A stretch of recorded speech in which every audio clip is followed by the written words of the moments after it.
Yo, what's up, everybody? How doing on this fine Thursday?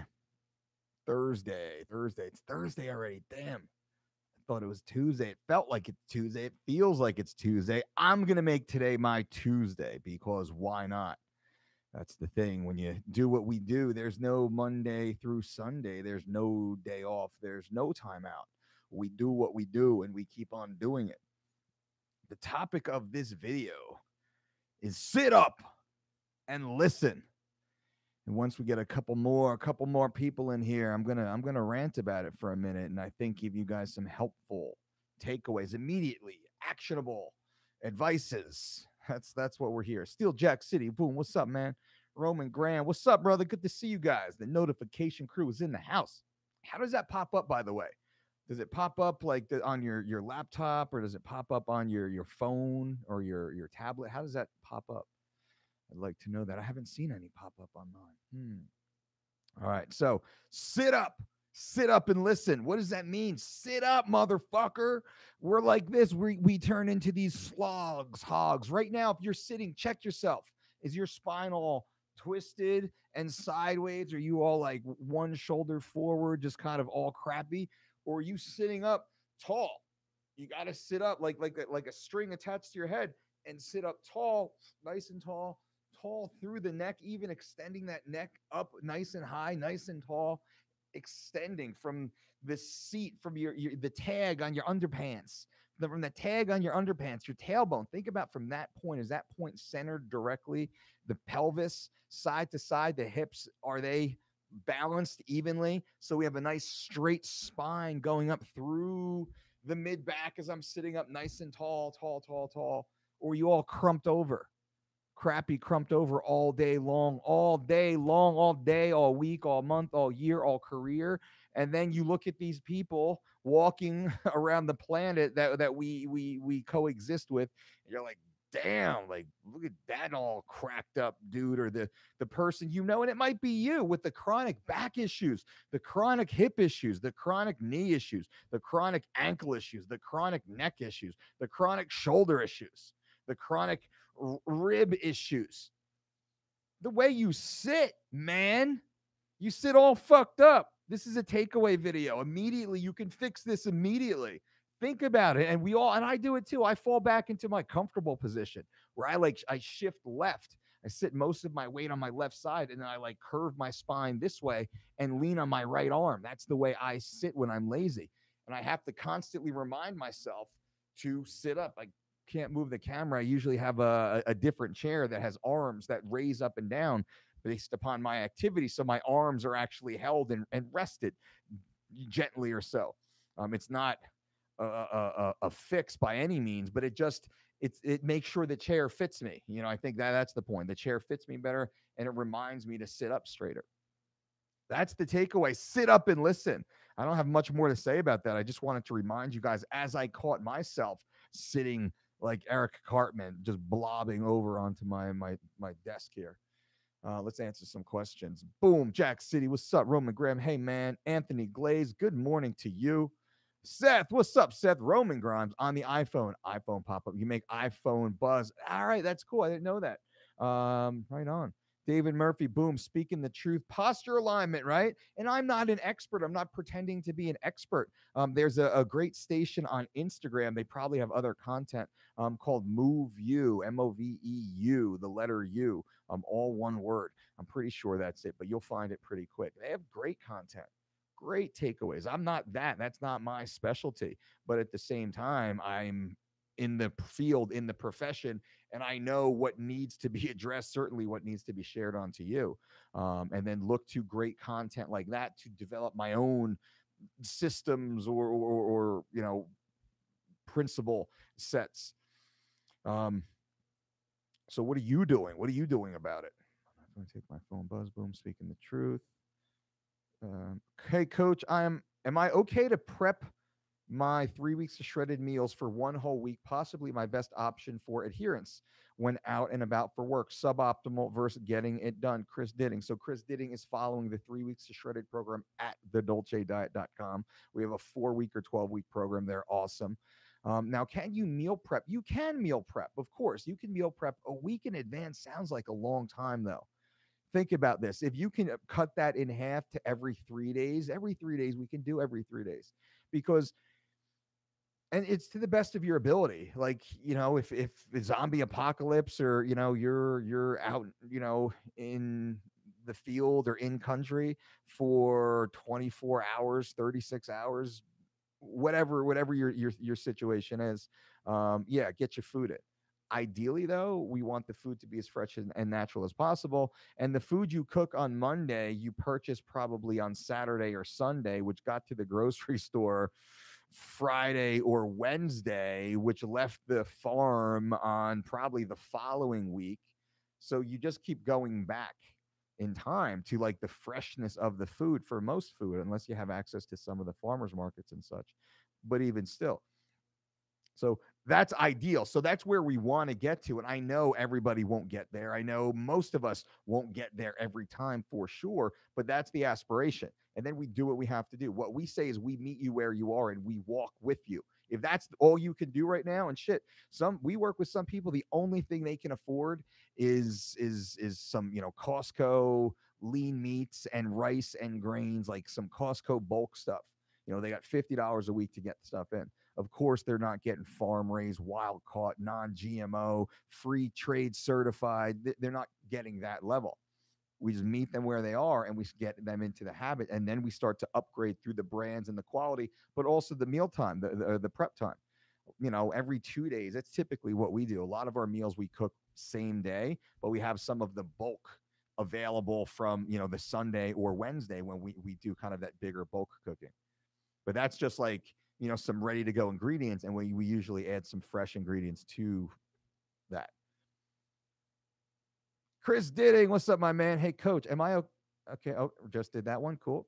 Seth, oh my God, I shift left too, especially on a couch, right? We all do. And this video was just to get you guys aware of it. So go back and listen to the first 3 minutes if you're just jumping in right now. The first 3 minutes of this video, I kind of break down what the lesson is today. Because I was doing it. I caught myself doing it. I'm like, fuck, Dolce. And all day long, it's like probably 20, 40 times a day. I always have to correct, reset my alignment, get myself sat up straight. Even while I'm talking to you guys, I start to kind of just melt down because this is comfortable. But I know when I stand up, I'm like, oh shit. I had to go to Dr. Nicola here in Las Vegas, who's excellent. I'm very, very, it's hard to find a good hands-on practitioner, chiropractic, massage therapy, physical therapy, one that you vibe with, but it has the knowledge base to do what you need to do. Dr. Nicola here in Las Vegas on Sahara has been awesome. Awesome. It's from day one, first touch, everything, great feedback and communication, listens, understands, knows precisely what he's doing with regards to myself. So that's an impromptu shout out there. More questions. Sorry. That's just it swings by sometimes. Steel Jack City. Yesterday, when I said I run better off protein and fat for breakfast, I meant I function better off it in the morning. Not legit run. Oh, LOL. Charles Poliquin is a huge advocate of meats and nuts breakfast. Thoughts? I understand the science behind it and I understand the points that they're making, but I do not agree that it is optimal. I do not agree that it is sustainable long term. I do not agree that it's the best bang for your buck. I do agree that it will produce positive benefits for a specific period of time.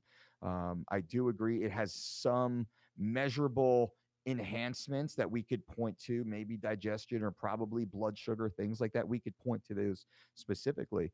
But for most people, most of the time, most athletes, most of the time by far, it's not going to work well because we have the data. We have the data to see in real world usage how athletes how they compete, how well they do, how they fare, how well they fare. Same thing with you guys.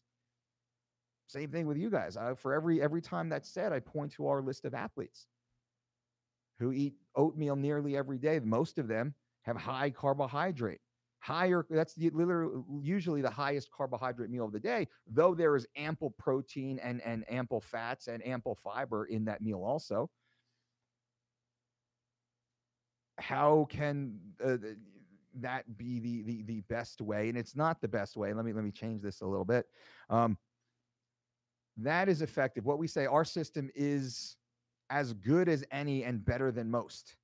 As good as any. Now, I only say that because I'm sure that there's other successful systems that found what we found, the common sense, right? Um, but most don't have the common sense. They try and force people into these exclusionary boxes instead of having a very wide, diverse, granular understanding of nutrition and biology and what humans actually need. And I don't believe most of the people do well. And we've seen most of the people don't do well with that. Most of the people don't do well with that. They'll hit certain short-term goals, yes, of course, but the Twinkie diet will give certain goals. And I'm not saying steak and nuts is akin to the Twinkie diet. I'm saying that you can see success in anything, especially those that do have some science behind them.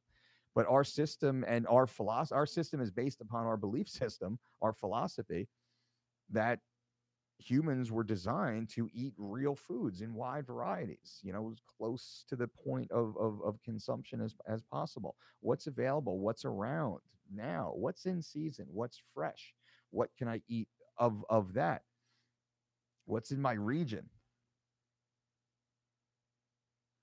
um and that's a deeper conversation. I do go deeper on that. Usually on the podcast, I go deeper on that stuff. So it's not bad. To wrap it up, it's not. I'm not saying it's bad. It's not bad. It's not bad. But man, meats and nuts and breakfast. How do you perform? How do you perform? What are you going to do with meats and nuts in your gut? And here's something that's actually interesting. This is done, and I have to pull the studies again because it's been so long since I read them. But there's a misconception. This is a whole video in and of itself. And actually, let me let me fire this up here for a second because hope I don't forget right now. But this needs to be said. So there's a misconception, a big misconception with regards to high fat foods, high protein foods, and higher carbohydrate foods. In that the high fat foods and the high protein foods turn off the hunger response. They make you feel fuller longer, if you will.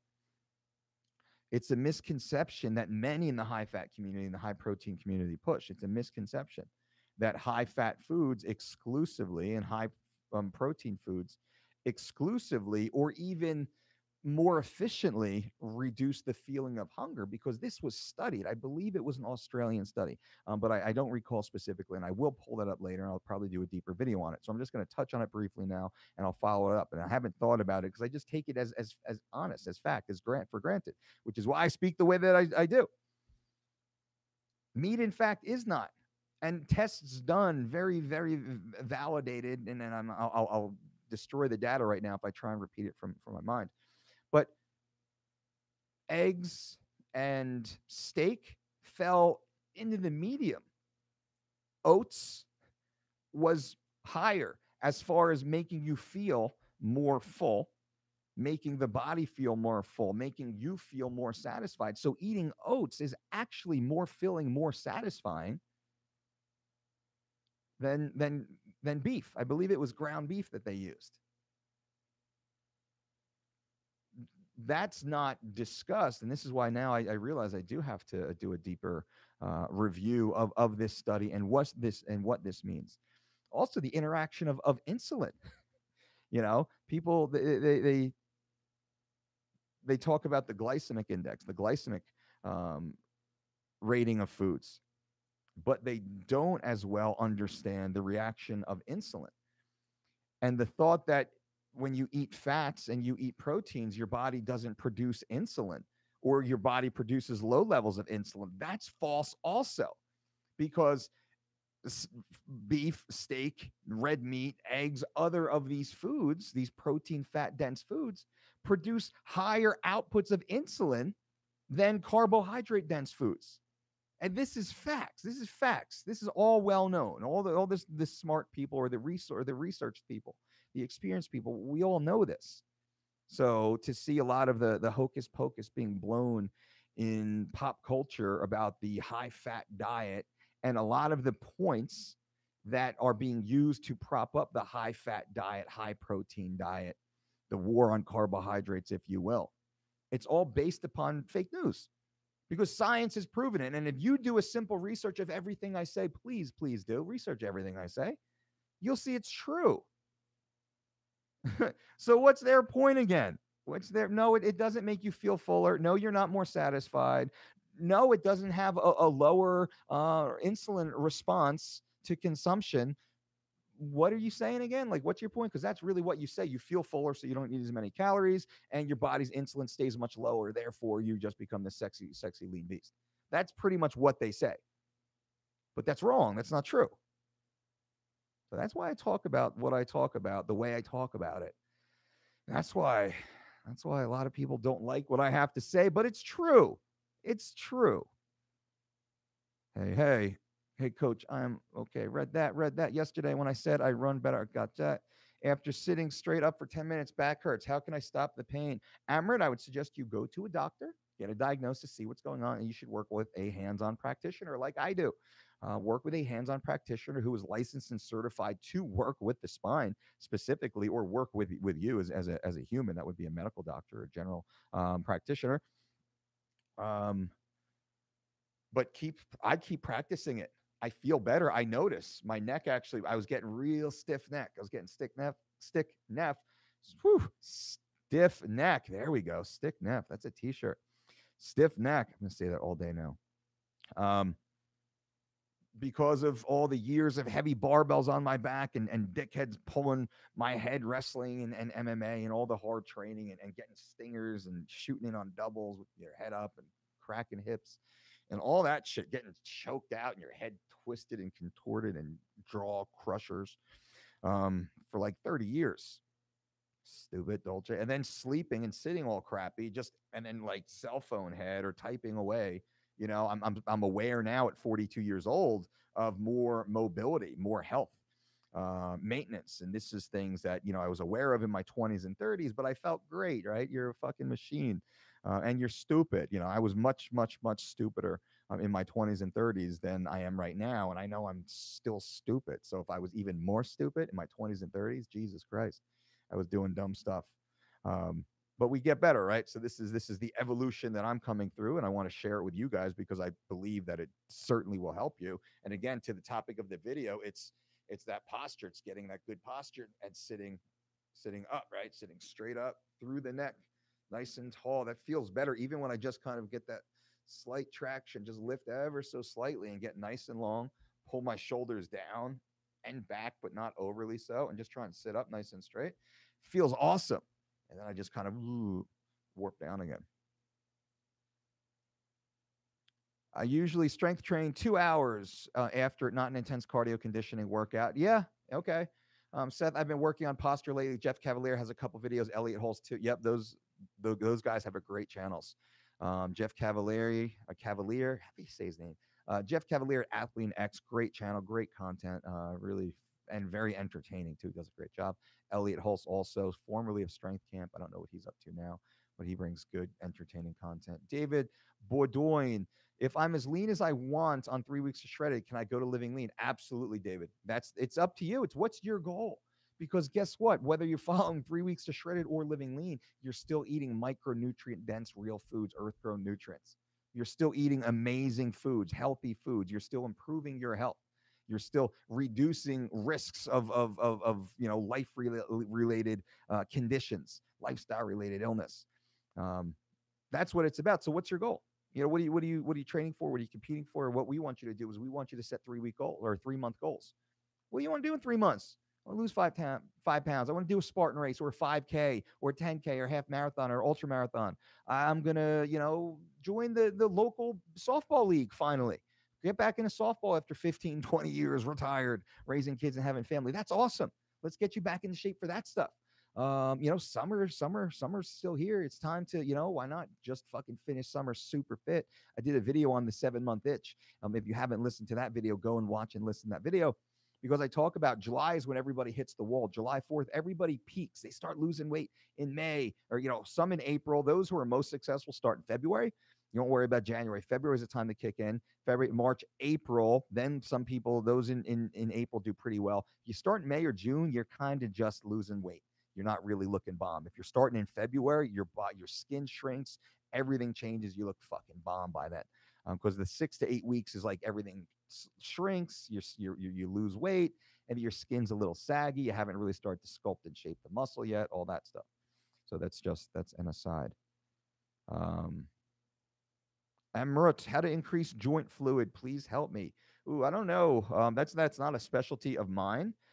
So I couldn't really give detailed or usable information. I would suggest you seek a licensed practitioner. Possibly go to your doctor, of course. That's always the first step.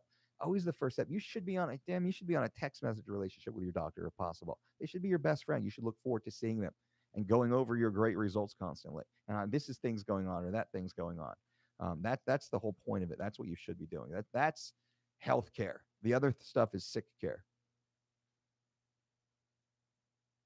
The W, I sit like a troll for 12 hours, but do chin ups and hanging intervals throughout. Any other recommendations? I get up and walk as much as possible. If you can walk 10 minutes every hour, get up and walk and move your body, do a little bit of mobility work as it suits you. That would be, that would be a great start. Dirac, hey Mike, can meal timing be adjusted for 3 weeks of shredded based on schedule? Example: scramble for dinner, stir fry for lunch, swap. Why? I don't understand why. Is that how does your schedule matter? What we say is because we work with a lot of shift workers, a lot of military, a lot of law enforcement, a lot of emergency responders, and they work crazy shifts. What we say is when you wake up, your day starts. If you wake up at 4 p.m., it's fasted cardio and then the breakfast bowl.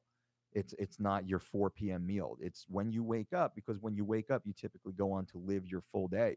You're awake for typically 12 or so hours. That's your feeding window, your fueling window.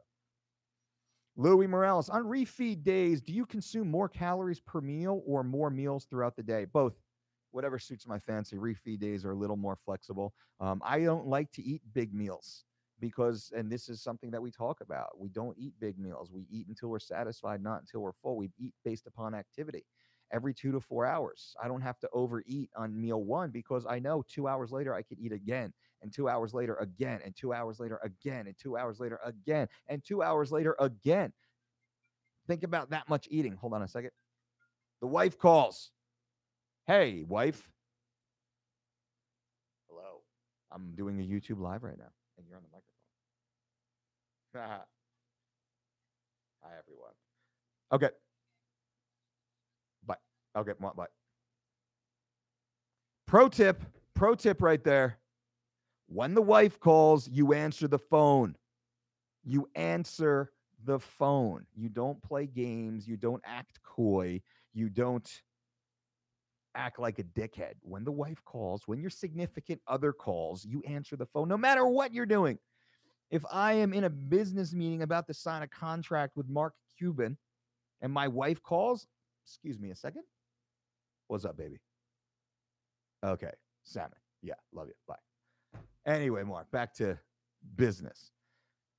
You answer the phone. That's a pro tip right there. You don't have to. You can pretend like you're the fucking cool dude, but I do.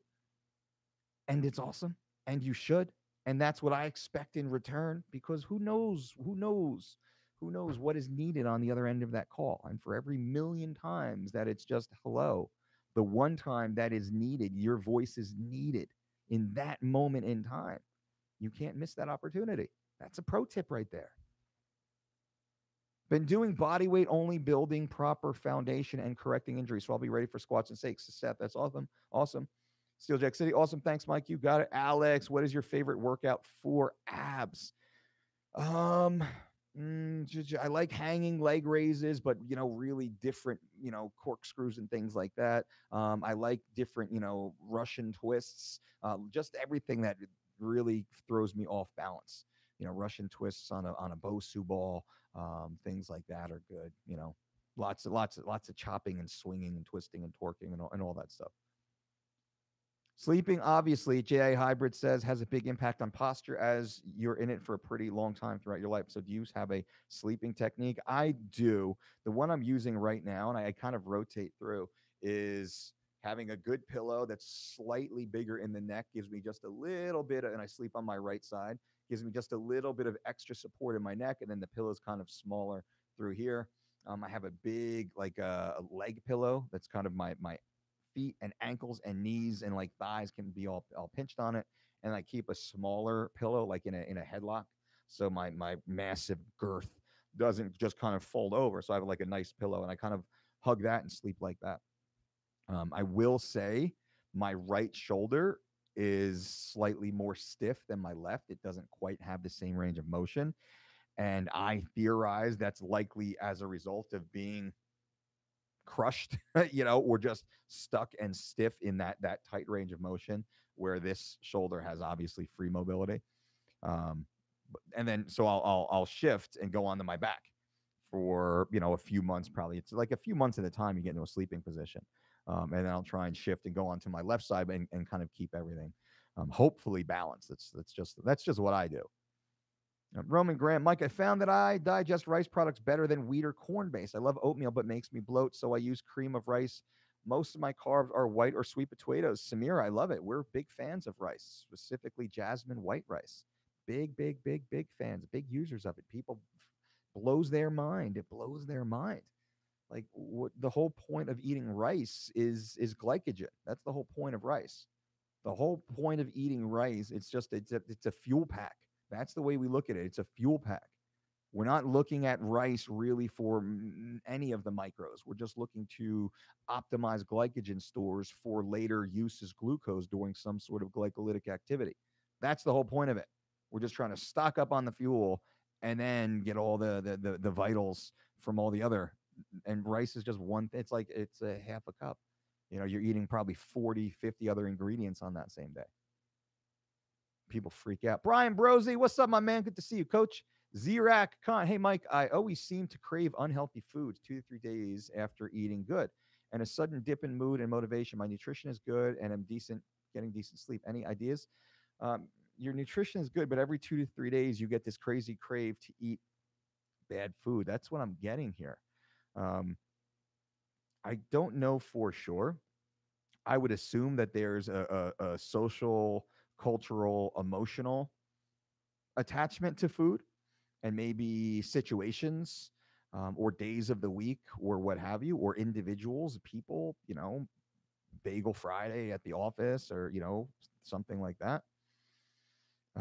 Sometimes you're stuck in the tension of opposites, the pole between the new you and the old you, and you get pulled back and forth, and that self-talk, that dickhead on your shoulder telling you that, yo, you're doing so well, you cleaned it up, you can have a little bit now, like that's all right, or it's Friday, that's what we do on Friday, and you got to live a little, or like, oh, I'm such a loathsome piece of shit, I hate my life, this bagel will make me feel better, and I eat the bagel, and, oh, that's good, I'm in control of my life now, I feel better. You put it down and you're like, why the fuck did I eat that bagel? Oh my God, I'm such a loathsome piece of shit. Let me eat this donut to feel better. And you eat the donut, and oh my God, this donut is so good. You put the donut down, you finish the box. You're like, why the fuck did I eat that donut? I am such a loathsome piece of shit. And that's the cycle. I'm not saying that's you. That's me. That's we've all, I would assume, many of us go through similar cycles. I'm just being honest about it, right? That's what this is. So we need to identify, and I think you better than anyone can identify what the issue is. Why do you get pulled? And when you do, what do you do? It's like my Kit Kat story that I told on the podcast. Go to the Mike Dolce Show podcast, listen to the Kit Kat story. I break this concept down very, very, very minutely. But it's up to you ultimately. What are you going to do? What do you do in that moment? Do you go in and drink some water, or eat a handful of red grapes instead, or stick to your meal, or get on your bike and go for a ride, or grab the dog or the wife or the kid and go for a walk around the block? Do you have any coping mechanisms set up yet when you do get pulled into those situations, which we all should, something healthy? Um, so there we go. I hope that helps. Ryan, what's up, Ryan? Worried I have some mild form of scoliosis. Can it be restored back to normal, do you think? Now, in my opinion, yes. I'm not a medical doctor. I'm not a doctor of chiropractic. So I don't have an expert opinion on this. This is just one dude who's had some back problems. And a dude, once again, I'm a dude. I just watched actually The Big Lebowski for the first time in my life. The Dude, it was a good movie. I didn't like the ending very much. It was a good movie. But anyway, as a dude who's seen the reports and talked to the doctors of our athletes and some of our clients, and understanding that I have seen anecdotally improvement in certain forms of spinal curvature. I can't even say scoliosis because I don't know, can't say that for sure, but spinal curvature can be improved. But there's a lot of cofactors that need to be in play. Number one is your diligence to improvement. You have to chase down every lead. You have to perform every modality. You have to sit with each doctor and find the right one that understands it. You have to do the stretching and the mobility and all the foam rolling and the deep tissue and whatever needs to be done.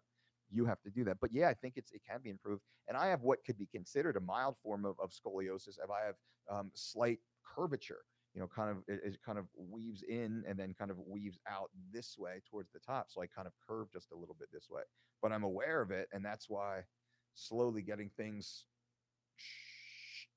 nice and straight, which is why I shared this video with you today. Can you post the links to these studies so we could view them ourselves, Brosy? Yeah, but do your research, man. I'll do a bigger video on that. It'll probably take a couple days because our schedule's a little crazy here. But start with your own research. I believe it was an Australian study. I believe it was headed by a famous female, well known and respected in the field, and it's a very good study. Studies, there's multiple because I spoke about a few. We'll pull those up. There was a doctor based in Atlanta, I think, that Elliot Hulse had on that specialized in neuromuscular therapy. Would be good to have on the podcast. Sorry, can't remember the name. Seth, I appreciate that. I'll look into it. Roman, I respond better to high protein, high carb, low fat. Many people do, and really, there's an interplay, and the interplay isn't. It's not static. It's not the same every day, every day, every day. That's why principle number 2 in the Dolce diet principles, number 1 is eat real food. And we're actually changing that. Number 1 is stop poisoning yourself when synthetic chemicals and processed foods. Number 2 is eat real food, only eat real food. Earth grow nutrients, as we call it. Number 3 is eat every 2 to 4 hours based upon activity. And that's how we answer your question here or comment on your comment that you feel best on high protein, high carb, and low fat.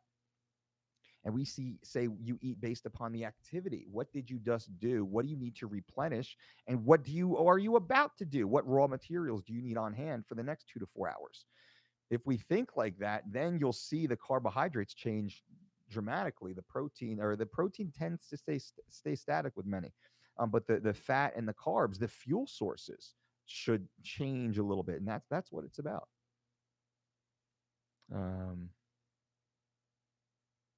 David, oatmeal is one of my favorite breakfasts. My 3 sons too. Awesome. I feel as though I'm having a lot of the same veg, even though I do have a wide variety. So, what are your main veggies, and what veggies do you have, which most people have never heard of? When we go to the supermarket, we try and get something new every time, that we get a lot of it. So, we have our basic greens, our spinach, our kale, our chard, our arugula, our Brussels sprouts, our asparagus. What else do we have? Green onions. And these are just things that you see that are green, and we just get a shitload of them. We'll figure it out when we get home. We get multicolored peppers. We get onions. We get mushrooms. We get garlic. We get fennel and thyme. What else do we get? Carrots and eggplants and cucumbers and zucchinis and radish and beets. Blueberries and strawberries and raspberries and blackberries and peaches and pears and kiwis and apples and oranges and avocados and figs and dates and raisins. That's my recent grocery list. That's what's in my house right now. We have some wild caught salmon still in the freezer, which is awesome. We have some chicken. We have rice, jasmine white rice. We've had that the last 2 nights in a row. We had pasta on Friday, the power pasta with I think those were lentil noodles she used. That's how I eat. That's what we eat. That's exactly what's at my house right now. Awesome. Plus like cashews and almonds and walnuts and Brazil nuts. We have sunflower seeds and pumpkin seeds and like the chia, the flax, the hemp. That's the mainstay. The oats, the multi types of oats. Red grapes. What else? Black cherries just finished. I just finished like bowl, big massive bowl, black cherries last night while watching the Agents of Shield. We're giving that show some time, see how it goes. So that's it. That's I mean, I just that's the real right there. I just broke down the truth. That's what's in my house. That's what we shop for. That's what we cook with. Now picture that. That's how I'm living. Um, Chris Claiborne, Mike, you're such an inspiration. I owe these abs to 3 weeks to shredded, and I'm listening to you. Will you ever take interns? Chris, absolutely. Are you in Las Vegas? If you're in Las Vegas, or can you get to Las Vegas? We could do something here on the training side. We can also do um, remote. So you want to do some work, write blogs and things like that. Anybody out there, of course, Chris, if you're interested, but anybody out there, if you have some sort of peripheral association with the health and fitness world, or even tech and just, whatever information might be useful to people like us, um, it has to be credentialed and it has to be sourced. So, please, if you have to be, rather professional in your presentation, that's the expectation. We're not going to overly edit. If you do, and we do this from time to time, we have, a few hundred articles written by professionals, around the world, global authorities in many ways at thedolcediet.com. So I think we have over 1,200 articles on the site now, which is awesome. You can go and check that stuff out. But Chris, yeah, absolutely. What do you think? Shoot me an email, Chris, support at thedolcediet.com. And I definitely love to talk about it. If you're a registered dietitian, we do that quite a bit. Usually every semester, we have 1 to 2 registered dietitian students right here from the UNLV, University of Nevada, Las Vegas. They send a couple interns a year to work with us under, I forget the term, but our registered dietitians are certified, if you will, to proctor that. So, Mike, what are your thoughts on liquid egg whites? That's my thoughts on that. That's disgusting. That's disgusting. Disgusting. Disgusting. I would stay away from that. Mike, what are your thoughts? No, I stay away from that. What's up, coach? Notification crew. Steve-O, what's up, my friend? Clint Colleen. In your how to lose 10 pounds video, you say cut water Thursday and Friday as you dry out. What else on Friday? You should be done. You should be done. And cutting water shouldn't be more than 12 hours. I mean, what we say is we drink almost a day's worth of water, in the first half of the day instead of taking the full day. Between 12 and 4 o'clock, we stop drinking water if we're going to weigh in the next morning. We'll stop drinking, globally drinking water. We'll drink as needed in 2 to 4 ounces at a time, because that's usually the athlete will respirate that weight just hanging out, watching TV, being normal, just naturally getting up and taking a tinkle. So we'll keep putting the water back in, keeping them as healthy and hydrated as possible. And what we're doing at that time, we're adding electrolytes. So they're actually rehydrating while they have already touched down at their ideal competition weight. And they're not unhealthy, or they're not dehydrated, I should say. Their body's still sweating readily, still urinating, still having bowel movements. Many of our athletes have bowel movements the morning of weigh-ins. How awesome is that? They drop, 0.4, 0.8. I've seen a 1.2 on weigh-in day. Done. High five, right? I should do a video on that stuff. I had so many stories that would blow people's minds, in a beneficial way, just to show how well the science works. Here's real world examples. But your answer, you say cut on Thursday, Friday. What else? I think I just explained it. Right? I hope so. Steel Jack City, haha. They say meats and nuts keeps insulin low, so cortisol can stay high, which is better for strength training. Didn't know that shit. Bicep of truth in full effects. Thanks, bro. Keep killing it. That's exactly what I'm saying. That's exactly what I'm saying. They make the assertion, they push the agenda that protein and fats will always have a lower insulinogenic response. Always, always, always, always, always. We all know that, right? You eat high fat diet, carnivore diet, keto diet, even some of the paleo. This was a point in the paleo, which there was a truth, and there is a truth as it compares to the typical American diet of processed foods and synthetic chemicals, right? So we wipe that away. Now, in the land of the actual structured eating plans that have valid science behind them, what is the most effective way? Well, if the high fat world is saying that you eat high fat, high protein to have lower levels of insulin, And then they see the studies that say that's in fact not true. Here's other carbohydrate dense foods that have lower insulinogenic activity than the other high fat, high protein foods. If the high fat, high protein person, proponent, was an honest and open minded professional human, they would say, yeah, that's it. You found found a food with a lower insulin output than my heralded meat and fat. Oh my God, let's do that now. Because their whole point was lower insulin. So what they'll do is they'll then fight that so they can keep their protein and their sticks of butter. That's how you know they're full of shit. They start refuting their own initial claim and they find ways to back out of that claim. They create the straw man argument. That's what it is. That's why it's very difficult for me to get any of them to come and talk to me, because I tell the truth and I'm smart enough to know the truth and go down these deeper caverns with them, all in love and openness and transparency. Walk me down, trap me, let's go. I don't know, just take me in somewhere where I don't know we're going. I would love it. Please take the audience with me. But I got some questions. Here first, or simultaneously. I got some questions too. I got a pretty good hike planned out. Let's go. Let's walk. And I know why they won't. And it's unfortunate. It actually is unfortunate. Because I've asked the best. I've asked, to the best of my ability, those that are most notable that I see and you guys recommend. And it's just not happening. I wonder why. Chris, what movements would you say are a staple for glute growth? Certain versions of squatting, of course, we know that.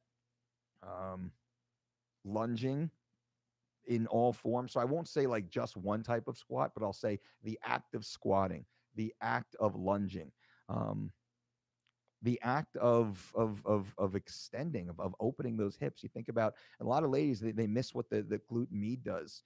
When you go into a squat position, and here's a great glute exercise for ladies: goblet squats, holding a ball or a kettlebell in front of you. Guys too, we do this with our athletes, our explosive male athletes too. But ladies, it builds that booty. Goblet squat onto like a low box, 6-inch, 8-inch, 12-inch box maybe, sitting all the way back low till the glutes actually touch. When the glutes touch, you don't sit completely where you shut off the hip flexors like a powerlifting style box squat. We're not doing that. We're keeping constant tension on those glutes touching the box. And then, ladies, you press your knees out. You press those knees outwards and almost roll onto the outside edge of your shoe, inside your shoe. But what you do is you open those knees, expand like there's a rubber band keeping your knees together. You expand, and sometimes it's like 1/2 inch to 3-inch range of motion for most. What that does, it turns the glute med on. The glute med is the top of the butt, the top of the booty, that big old shelf curve off the top. Many women, they neglect that. They just train the lower glute, right? Then that's the kickbacks, and that's all they think about, that lower glute. So they kind of build that little shelf, but it's very weak on top. And what happens when that muscle's not full and hard and tight? It goes flaccid. When it goes flaccid, the roof caves in, and the mass shifts down into the mid glute, and that's what creates that lower saddlebag sweep. It's not because you're fat, because I mean, a fat ass, pardon my vernacular, looks good if it has the proper shape. That's all it is. It's just that the rafters collapsed, and that's the glute med. So guys and girls, and they don't train the glute med properly. They don't take it into consideration. They don't know what it does. Just something that simple. Just by pressing those knees out wide, you'll feel it. And it's across your back pockets, and kind of put your hands on your ass, your upper ass, your glute. I say pockets when we teach professionally, of course. Back pockets to the wall. Put your hands on your back pockets, kind of push your knees out just a little bit, and you'll feel that glute med turn on. Holy shit. Now go down into or come out of that squat, keeping that glute med working also. Immediate booty gains. Immediate first workout. Wake up sore tomorrow, booty gains. Immediately, because like the curve in the lower back and then the booty that curves out over the top, that's a glute med. And it's just untrained. That's why a lot of the butts look the way they do.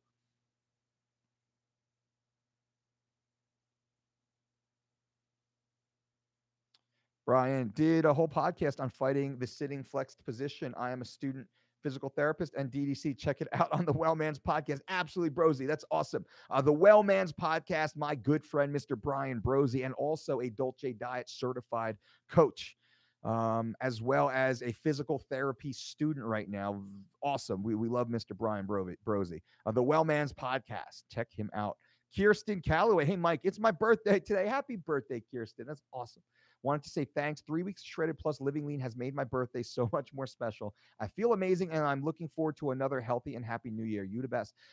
Kirsten, I appreciate that. And this gets me so excited because we see people like Kirsten changing their life forever following our programs, our system. Just the principles that we put out. And that's what this is about. That's why we're here. This is why I do what I do. Gene Lucero, what's the substitute for egg on 3 weeks to shredded? We actually used flaxseed. What you can do, and this is for the consistency, right? You can change it a few different ways. You can use beans if you want to, but it depends. What we use, we call it a healthy egg substitute. It's just whipped flaxseed. It creates this gelatinous texture that can be baked and can be cooked, and it has a similar consistency to that of an egg. So if you're making an omelet or something like that, or one of our recipes, you can use that, or BMT or something. You can use that. Anthony Glaze, my lady gets flu-like symptoms from too much exercise, and it's killing her confidence for exercise. Any tip to help? I go to a doctor. You got to get diagnosed and see what's going on there. What is too much exercise? She training 4 hours per day every day. Oh, yikes, that's not good. Or she training 30 minutes 3 times a week, and that's still kicking her butt. I mean, you should go to a doctor. She should definitely get a checkup and see what's going on, see what the issue is. And then once you have a diagnosis, then you can build the program around that. Phoebe, show your abs. Ooh, you got to pay for that, Phoebe. I will put maybe a Patreon account, and you can give dollar clicks for ab shots. Maybe I'll make $2 next year doing that. Tim Bruce, yo, Mike, what's your current favorite pre-workout meal? What have we been doing lately? I've been doing figs lately, figs and cashews, because we got them here at the office. Usually I get my workout anywhere between 11 and 2. I'll usually, have the breakfast bowl. If I have the breakfast bowl, usually at 8 o'clock or so, I might train 8, usually 8 start, 8:30 or so. And if I train around 11, then I might eat something. I might have a fig or two about a half hour beforehand, but not always. Sometimes I'll just hit a whey isolate intra workout. But other times when I train a little later, I'll have the snack of cashews and figs. I might have something like eggs or fish and some veggie. I don't really do a heavy carb meal, second meal of the day, though it's not a carb-free meal for sure. But then I'll try and have the snack before the workout. So it's kind of, I know each day about what time I'll be training, and that's what I do. But my favorite, and that's what I do right now. But in a perfect world, it would be avocados and oranges. But the oranges right now are just shit for whatever reason. So no matter where we go, it's kind of shit oranges.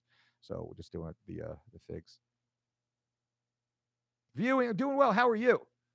Jay Hybrid, please try to get Dr. Rhonda Patrick on the show. She's a wizard. That would be awesome, actually. Garlic and onions are my favorite. That'd be a long one. I'd like to get her on for, a couple, 2 hours or so at least.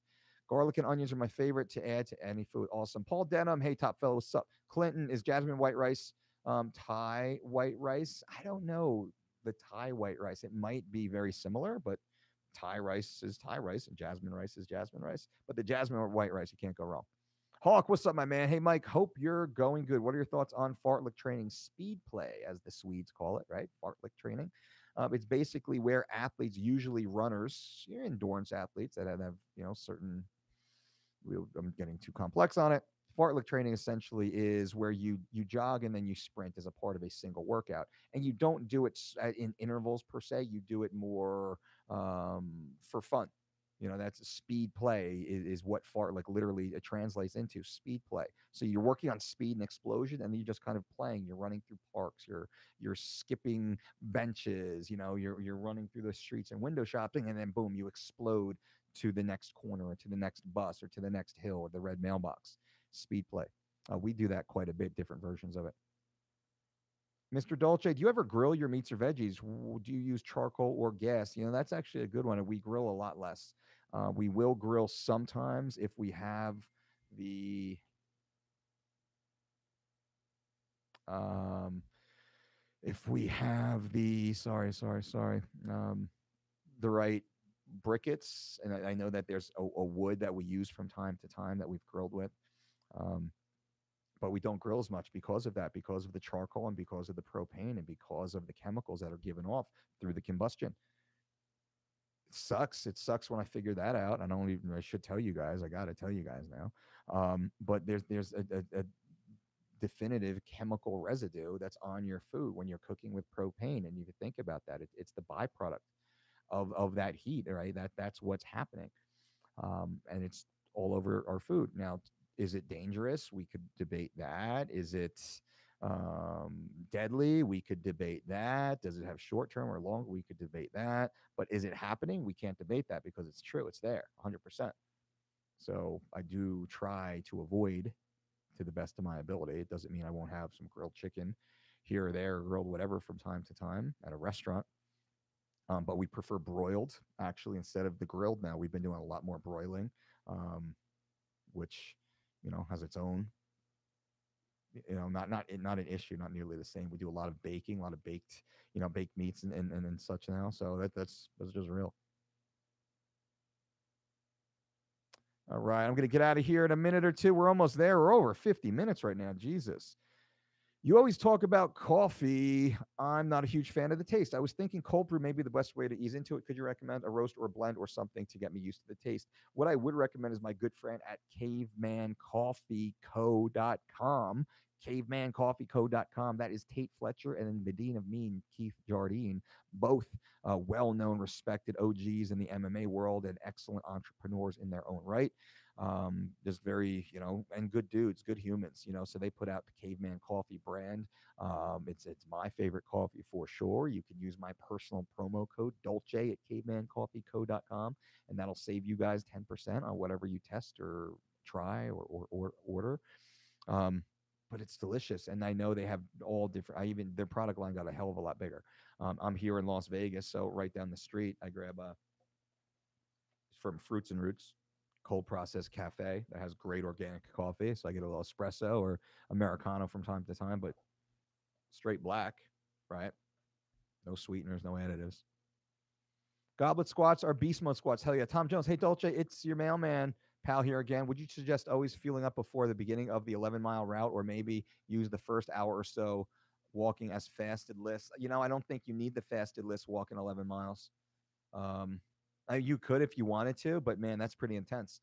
It really, you need calories. You need calories, my friend, and there's not a lot of hours in the day to get those calories, especially when you're walking that much. You gotta, you can't eat maybe the more harder to digest, calorie dense foods that you might want to, or even have access to them, especially if it's super hot or super cold out.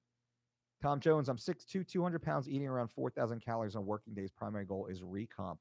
Yeah, I think around 4,000 calories. That sounds about right, double. And that could be bringing you into a caloric deficit. That's very possible. I would look into that and see, and I would actually consider bumping those calories 10% every couple days and see what happens. Do you fill out, or you do spill over and get fat? And what does that mean? That means if we bump our calories about 10%, 5 to 10%. So he's at 4,000 calories. He throws an extra 400 calories in there for 2 or 3 days. What happens? Does he just get bigger and harder and more vascular and stronger and feel better? Or does he just get soft and sloppy and sloggy? That's how you can tell. It's that simple. That's how you can tell. Right? What does the scale do? What does your waistline do? That's how you tell. You take a photo each day. It's pretty easy. In 3 days, you can figure it out. And then you make an adjustment from there. You look fucking big and awesome. You keep that going, or maybe you just add a couple more. If you start to spill over, you go down to your base of 4 and then probably take it down a couple more from that, down to 38 or 36. Pretty easy. Hawk, I did fartlek last night for the first time. 20 minutes of it after circuit training was awesome. What's your thoughts on MyFitnessPal app? The MyFitnessPal app is crowdsourced information, so it's good to get people kind of involved in health and fitness and such. But those who live and die by it are severely misguided because it's crowdsourced information, meaning it's not accurate, and it conflicts itself many times, and it conflicts what's actually um, correct, nutrition from calories and macros and all that stuff. But it's good to have an awareness. We don't suggest them and we don't wear them or use them, or none of our athletes or clients do. Your streaming setup is awesome. What mic, etc., are you using? Do you mind sharing, please? No, this is a Shure. Um, yeah, this is one of the top of the line Shures, which we decided to get the best, so we have them here. We have three of them in studio, and these little, I like the desktop mic stand for now, based upon this. This is the old studio as we will. We repurposed this quote to a studio. This is also our consult room. This table here sits 2, 4, 6 comfortably, but we have room for 8 chairs. 6 actually feels best around this table. Um, so the background just worked out that it was kind of cool. We got a ton more stuff, and then the new studio will be pretty bomb, but that's just a little bit away. You skipped my comment. Oh, hey, what's up, dog? It's my first time on your channel. Xander, what's up, Xander? Good to see you, man. Welcome.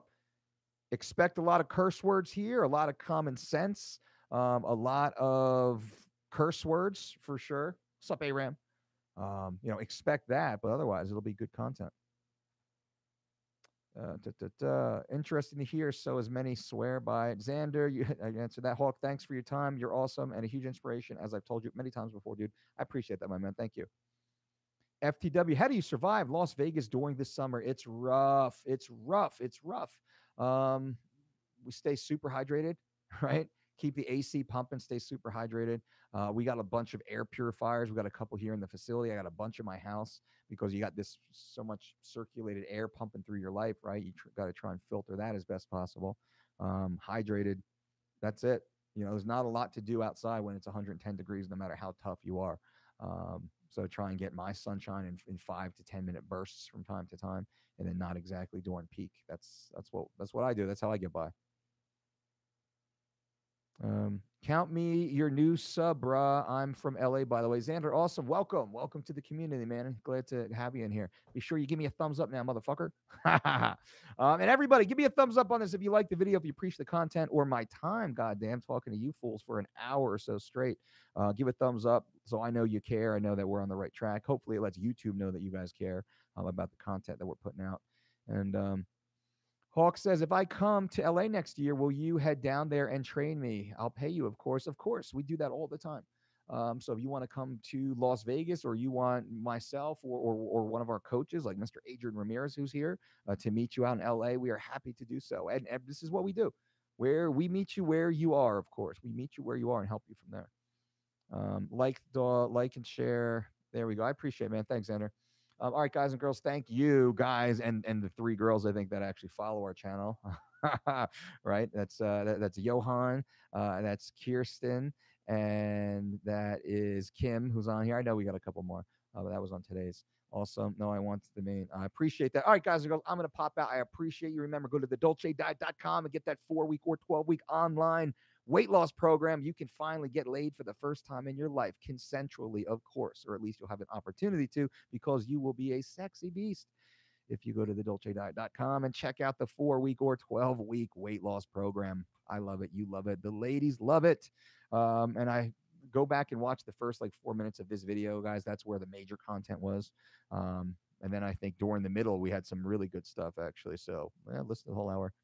George says, thanks for the free content. As always, you got it. All right, guys and girls, until next time, boom.